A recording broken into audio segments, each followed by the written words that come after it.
Hi guys, Chris here with Super Savvy Travel. I just wanted to show you my new painting. It's a portrait that I just completed.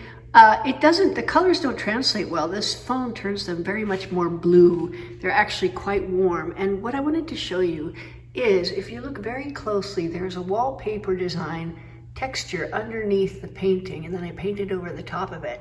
So I used a stencil to get this wallpaper texture, which is very cool. And then I painted a little bit of it. And then over here, I painted a little bit more of it. But I wanted you to see the texture of it because you can't see it unless you get in a little bit closer. And the name of the painting is Wallflower because that's supposed to look like wallpaper and she's coming out of the wall.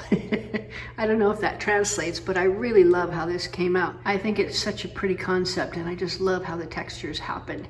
So if you're interested in arting with me, definitely follow the link below to the Milan Art Institute and take that course. This painting is actually texture paste or modeling paste and then acrylic background and then a little bit of acrylic gold paint, and then the rest is all oil paint. So this is really mostly an oil painting.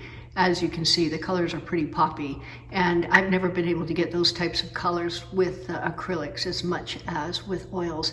And I just love the process of oil painting because it gives you so much control over the painting and the forms and everything else.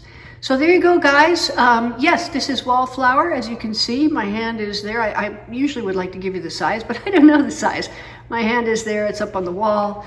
And it's a pretty decent sized painting, not huge, but you definitely notice it when you walk in the room. So there you go, guys. See you soon.